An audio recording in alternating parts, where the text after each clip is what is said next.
Next विधि है ध्वजांक विधि से भाग करना। बाकी की तुलना में थोड़ी कठिन है, लेकिन वीडियो के माध्यम से समझ आ जाएगी। 12वां क्वेश्चन है 4532 में आपको 112 का भाग देना है। इसकी विधि समझो पहले।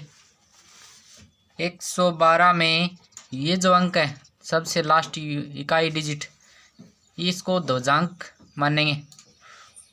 ये ध्वजांक और ये है मुख्यांक। ध्वजांक ध्वजांक को रखेंगे ऊपर, मुख्यांक को रखेंगे नीचे। इसमें भी भाग के 3 खंड होते हैं। ध्वजांक में जितने अंक हैं भागफल में भाज्य के उतने अंक तीसरे खंड में रखेंगे। तो इस 2 को कहाँ रखा, 2 को तीसरे खंड में रखा, इस 2 को। बाकी 453 बच गया इसको बीच के खंड में। अब जो भाग करना है वो 453 से स्टार्ट करके भाग करना है 11 का, मुख्यांक का। यानी 453 में 4 में भाग नहीं जाएगा 11 का, तो 2 अंक ले लिए 45। तो पहला स्टेप क्या है कि 45 में 11 का भाग दो। भाग जाता है 4 बार, शेषफल बचता है 1। भाग को भागफल के खंड में रखा, शेषफल को रखा अगले अंक से पहले। अगला अंक 3 है 45 के बाद में, इससे पहले रखा। ये हो गया 13। तो नया भाज्य कितना आ गया 13। ध्वजांक विधि का नियम है कि हर नए भाज्य को आप संशोधित करो। संशोधित भाज्य कैसे ज्ञात करेंगे? संशोधित भाज्य इक्वल नया भाज्य माइनस प्रथम भागफल अंक गुणा ध्वजांक।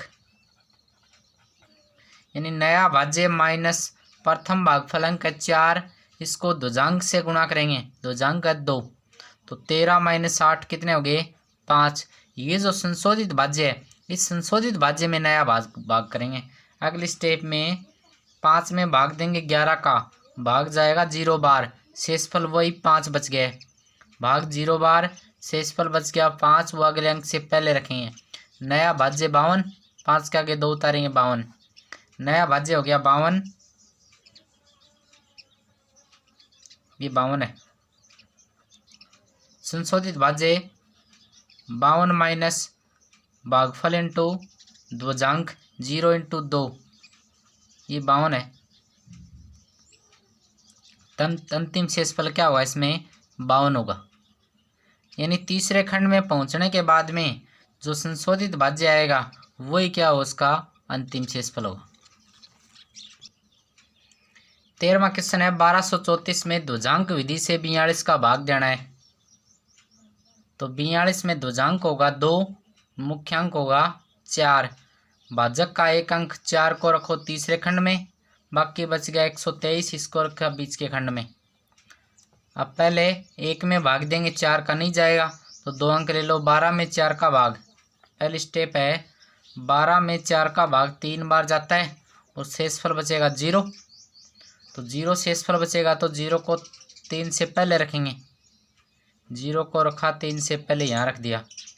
अब नया भाज्य कितना होगा 0 3, नया भाज्य 0 3।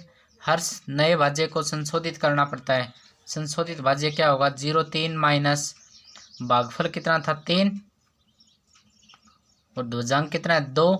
3 गुणा 2 घटाएंगे, भागफल गुणा ध्वजांक। यानी 3 में से 6 घटाएंगे तो ये -3 नेगेटिव आएगा। जब भी संशोधित भाज्य नेगेटिव आता है तो पीछे वाले स्टेप में हमने जो भाग किया था उस भाग को एक कम कर लो। ये भाग हमने 4 का भाग 3 बार दिया था, 2 बार ही दो। पुनः 12 में 4 का भाग 2 बार ही देंगे। अब शेषफल बचेगा 4। यानी 3 को काट के हमने 2 बार भाग दिया और शेषफल पहले 0 था उसको काट के 4 शेषफल। अब नया भाज्य कितना हो गया 4 का आगे 3 उतारेंगे 43। अब नया भाज्य हो गया 43। नए भाज्य को हम संशोधित करेंगे। संशोधित भाज्य आएगा 43 माइनस भागफल 2 और ध्वजांक कितना है 2। 43 माइनस 4 39। अब संशोधित भाज्य 39 है, 39 में भाग देंगे अगली स्टेप में। 39 में भाग दिया 4 का, 9 बार गया, भागफल कितना 9 और शेषफल है 3, भागफल को लिखा, भागफल की जगह 9, शेषफल को लिखा 3 को अगले अंक से पहले, यानी अगला अंक 4, 4 से पहले रखा 3, तो नया भाज्य कितना हो गया 34। अब नया भाज्य 34 को संशोधित करेंगे। संशोधित भाज्य बराबर है नया भाज्य माइनस भागफल गुणा ध्वजांक, 34 माइनस 18 16। तीसरे खंड में पहुंचने के बाद में जो भी संशोधित भाज्य आता है वही अंतिम शेषफल होता है। तो इसका भागफल कितना आ गया है 29, शेषफल आ गया है 16। 14वां क्वेश्चन है 98,765 में ध्वजांक विधि से 87 का भाग देना है। तो 87 में 7 क्या हो गया ध्वजांक, तो ध्वजांक हो गया 7, मुख्यांक क्या हो गया 8, मुख्यांक इसका 8। अब ध्वजांक में जितने अंक हैं 1 अंक हैं, तो भाज्य का 1 अंक रखेंगे तीसरे खंड में, तो इस 5 को रख दिया हमने तीसरे खंड में। बाकी संख्या बच गई 9 8 7 6, इसको रख दिया 9 8 7 6 को मध्य खंड में। अब हमें भाग करना है 8 का, किस में 9 8 7 6 अंक में। सबसे पहले 9 में 8 का भाग करेंगे, एक बार जाएगा तो भागफल हो गया 1, 9 में 8 का भाग एक बार, शेषफल बच गया 1। तो नया भाज्य, अब शेषफल 1 बचा, उसको रखा 8 से पहले, तो नया भाज्य हो गया 18। अब नए भाज्य को क्या करना है संशोधित, तो नया भाज्य 18 है, संशोधित करेंगे तो 18 माइनस भागफल 1 है, भागफल 1 आया था, भागफल गुणा ध्वजांक, यानी 18 माइनस 7 11। तो संशोधित भाज्य 11 है। सेकंड स्टेप में 11 में देंगे 8 का भाग, 11 में 8 का भाग देंगे, एक बार जाएगा, शेषफल बच गया 3, एक बार भाग गया, शेषफल बचा 3। इस 3 को रखा अगले अंक 7 से पहले, तो नया भाज्य कितना हो गया 37। अब 37 में को करेंगे संशोधित, नया भाज्य आ गया है 37। अब इस संशोधित भाज्य निकालेंगे, 37 माइनस भागफल अंक अगला क्या आया था 1 ही आया था, 1 गुणा ध्वजांक, यानी ये बच गया 30। अब 30 में भाग करेंगे, 30 में भाग करेंगे 8 का, 3 बार जाएगा, और शेषफल कितना बच गया 6। तो भागफल में रखा हमने 3, शेषफल 6 बचा, वो अगले अंक से पहले रखा, ये 6 रख दिया, 6 के आगे 6 उतारेंगे 66। अब नया भाज्य हो गया 66, नया भाज्य 66, संशोधित भाज्य क्या होगा 66 माइनस भागफल था 3 गुणा ध्वजांक, यानी 66 माइनस 21 45। अब 45 में 8 का भाग देंगे तो 5 बार जाएगा, और शेषफल बच गया है 5, 5 बार भाग गया, शेषफल बचा 5, उसको अगले अंक से पहले रखा, तो नया भाज्य हो गया 55। अब तीसरे खंड में पहुंच गए, तो जैसे ही संशोधित भाज्य निकालेंगे वही क्या उसका इसका अंतिम शेषफल होगा। तो अंतिम शेषफल क्या होगा इसका 55 माइनस नया भाज्य माइनस भागफल गुणा ध्वजांक, यानी 55 में से 35 घटाएंगे तो 20, ये 20 क्या है इसका शेषफल, भागफल आ गया इसका 1135 और शेषफल है 20। 15वां क्वेश्चन है 21,01,532 में भाग देना है 879 का, यानी जो भाजक है 879, भाजक 879, इसके 2 भाग करने हैं। जो इकाई का अंक है 9, इसको तो मानेंगे ध्वजांक, और बाकी बच गया 87 को मानेंगे मुख्यांक। तो ध्वजांक 1 अंक रखा है, इसलिए जो भाज्य है ये संख्या, इस भाज्य का 1 अंक रखेंगे 2, लास्ट का ये 2 है, ये तीसरे खंड में, बाकी बच गए 2 1 0 1 5 3, ये रख लिया हमने मध्य खंड में।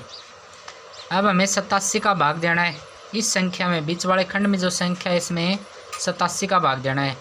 तो 87 का भाग 2 में नहीं जाएगा, फिर 21 में नहीं जाएगा, 210 लेंगे, यानी पहले स्टेप में 210 में 87 का भाग देंगे। पहली स्टेप क्या है कि 210 में 87 का भाग दो, 210 में 87 का भाग 2 बार जाएगा, और शेषफल बचेगा 36। इस 36 शेषफल को भाज्य की जो अगला अंक है क्या है 1 से पहले 36 को रखेंगे, तो कितना बन गया नया भाज्य 361। सामान्य भाग में भी जो शेषफल बचता है उससे उसके आगे आगे वाला अंक उतारते हैं, 1 उतार लिया तो क्या हो गया 361। अब हर संशोधित नए भाज्य को संशोधित करना पड़ता है। संशोधित करेंगे, संशोधित कैसे करेंगे, नया भाज्य माइनस भागफल कितना है 2, दूजांक कितना है 9, 2 × 9 यानी नया भाज्य माइनस प्रथम भागफल गुणा दूजांक। 361 में से 18 घटाएं तो कितने बचेंगे 343। अब 361 में भाग नहीं देना है, हमें भाग किस में देना है 343 में। अब सेकंड स्टेप में 343 में 87 का भाग देंगे और भाग जाएगा 3 बार, शेषफल बचेगा 82।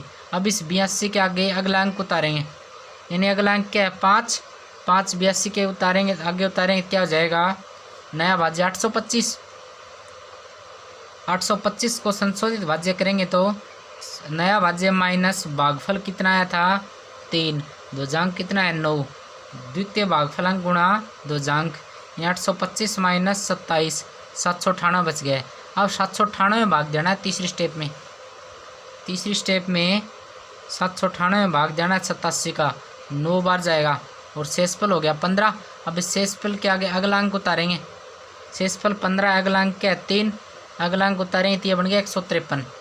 अब नया भाज्य क्या हो गया 153, नया भाज्य 153 तो संशोधित भाज्य क्या हुआ 153 माइनस भागफल गुणा दूजांक। यहाँ भागफल 9 था और दूजांक तो फिक्स है 9, 81 घटाएंगे तो 72 बचेगा।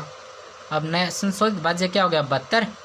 अब 72 में 87 का भाग दें कितनी बार जाएगा, भाग जाएगा ही नहीं, 0 बार जाएगा, शेषफल वही 72 बच जाएगा। अब नया भाज्य शेषफल 72 बचा है, ये 72 के आगे क्या उतारेंगे 2, 72 के आगे 2 उतारेंगे तो ये बन गया 722। अब जो 722 है ये तीसरे खंड में पहुंच गए हैं, नया भाज्य है 722 तो इसका संशोधित भाज्य क्या होगा 722 माइनस भागफल गुणा दूजांक, यानी 722 में से 0 उठाएं 722 ही बचेगा। यदि तीसरे खंड में पहुंच गए हैं और संशोधित भाज्य जितना है वही क्या होगा उसका अंतिम शेषफल होगा, तो अंतिम शेषफल क्या होगा 722। तो ये भागफल पूरा हो गया। इसका भागफल कितना है 2390 और शेषफल कितना है 722। दूजांक विधि से भागफल पूरे हो गए हैं। इसके बाद में सूत्र प्रावर्त्य आधारित विधि से भाग करना है, यानी आपको परिवर्तित अंक देखना है। निखिलम विधि में 100 से कम जो संख्या हैं उनका भाग देना होता है और दूजांक विधि में आप किसी भी संख्या का भाग दे सकते हो। और सूत्र प्रावर्त्य आधारित विधि से 100 से कम या 100 से अधिक संख्याओं का भाग दिया जा सकता है। तो इसमें 16वां क्वेश्चन है 1154 में 103 का भाग देना है, तो 103 के लिए आधार क्या होगा 100, आधार 100 है तो इसके भी 3 खंड बनाने होते हैं। पहले खंड में भाजक, विचलन और परिवर्तित अंक लिखेंगे। तीसरे खंड में आधार में जितने 0 हैं उतने ही अंक भाज्य के तीसरे खंड में रखेंगे और बच गए वो मध्य खंड में रखेंगे। अब क्वेश्चन है 1154 में 103 का भाग देना है। 1154 103 का भाग, आधार हो गया 100 तो भाज्य के 2 अंक, ये 54 को कहाँ रखा तीसरे खंड में, फिर बच गए 11 उसको रख दिया दूसरे खंड में। पहले खंड में क्या रखेंगे भाजक 103, विचलन यानी आधार से कितना ज़्यादा है तो प्लस का, कम है तो माइनस का। 100 से 103 03 ज़्यादा है। इसका परिवर्तित अंक यानी उसका चिन्ह बदलना है, प्रत्येक अंक का चिन्ह बदलना है। तो 0 का कोई चिन्ह चेंज नहीं होता, 0 ही रहेगा। 3 का चिन्ह चेंज करेंगे तो ये -3 हो गया। अब निखिलम विधि की तरह ही पहला अंक सेम नीचे उतार दो भागफल में। अब इस 1 को गुणा करेंगे 0 से, अगले कॉलम में रखेंगे 0, फिर 1 को गुणा करेंगे -3 से, अगले कॉलम में रखेंगे -3, यानी 1 को हमने 0 3 से गुणा किया तो 0 और -3 आ गया। अब अगले कॉलम की कैलकुलेशन करेंगे, 1 में 0 जोड़ेंगे तो 1 आ गया। अब इस 1 को वापस 1 को 0 और -3 से गुणा करेंगे तो 0 -3 आ गया। अब तृतीय खंड में पहुंच गए तो कैलकुलेशन कर लो, 4 -3 1, 5 -3 2, 2 में से 0 जोड़ेंगे घटाएंगे तो 2 ही बचेगा। तो इसका भागफल क्या आ गया है 11, शेषफल आ गया है 21। 17वां क्वेश्चन है 1358 में भाग देना है 113 का। 113 का भाग देना है, आधार कितना हो गया 100।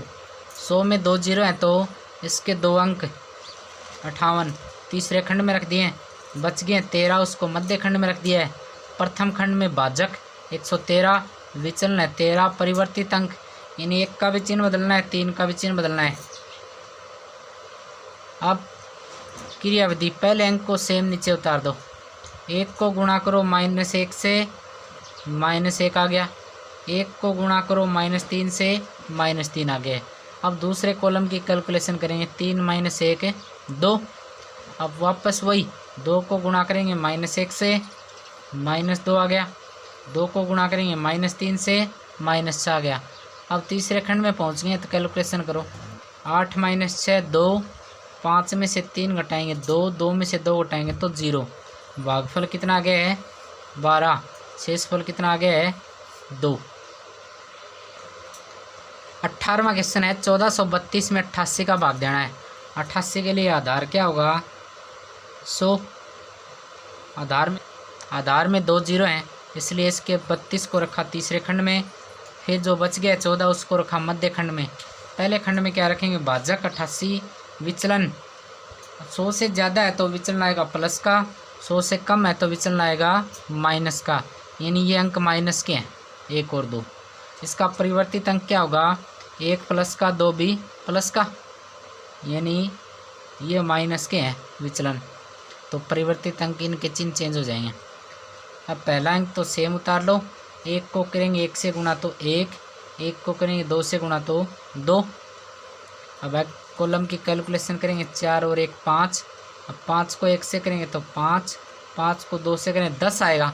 10 को कहाँ लिखें 10 में इकाई के अंक के नीचे 0 लिख दो, दहाई के अंक के नीचे 1 लिख दो। अब इसको जोड़ेंगे तो 2 3 2 5 5 10 से 11, भागफल हो गया 15, शेषफल हो गया 112।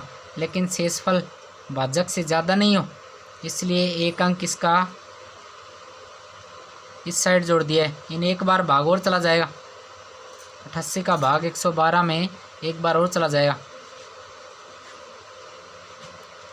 तो 88 एक कम 88 घटाएंगे तो 12 में 60 4, 11 10 - 8 2, यानी 16 इसका भागफल आ गया, 24 इसका शेषफल आ गया।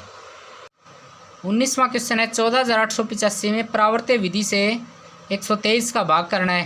तो 123 के लिए आधार अंक कितना होगा 100। 100 में 2 शून्य हैं इसलिए भाज्य के 2 अंक रखे, तीसरे खंड में 85 को तीसरे खंड में रख दिया, बच गया 148, इसको रख दिया बीच के खंड में। अब प्रथम खंड में क्या रखना है भाजक, यानी किसका भाग करना है 123 का। विचलन 100 से ज़्यादा है तो प्लस का, 100 से कम है तो माइनस का, तो 123 100 से 23 ज़्यादा है प्लस का। प्रावर्त्य विधि के लिए हमें इसका परिवर्तित अंक निकालना है तो इनके चिन्ह बदलेंगे, 2 का चिन्ह -2, 3 का चिन्ह -3। अब इसकी विधि क्या कि पहले अंक को सेम नीचे उतार लो, 1 को करो -2 से गुणा -2 रखा, 1 को करो -3 से गुणा -3 रखा। अब दूसरे कॉलम की कैलकुलेशन करेंगे तो 4 में से 2 घटाएंगे तो 2 बच गए। अभी तीसरे कॉलम की कैलकुलेशन नहीं करनी, फिर 2 को करेंगे -2 से गुणा -4, 2 को करेंगे -3 से गुणा -6। अब अगले कॉलम की कैलकुलेशन करेंगे, 8 में से 3 घटाएंगे तो 5, 5 में से 4 घटाएंगे तो 1 बच गया। अब इस 1 को करेंगे -2 से गुणा तो -2, 1 को करेंगे -3 से गुणा तो -3। अब तीसरे खंड में पहुंच गए, कैलकुलेशन कर लो, 5 में से 3 घटाएंगे तो 2, 8 में से 6 घटाएंगे 2, 2 में से 2 घटाएंगे तो 0। तो भागफल कितना आ गया इसका 121, शेषफल आ गया है 2। इसी के साथ हमारी वैदिक गणित की जो प्रश्नावली थी वो समाप्त हो गई है। अब अगली प्रश्नावली वास्तविक संख्याएं हल करेंगे। संपूर्ण कोर्स वीडियो के माध्यम से करने के लिए हमारे चैनल को सपोर्ट करें और अपने दोस्तों में शेयर करें।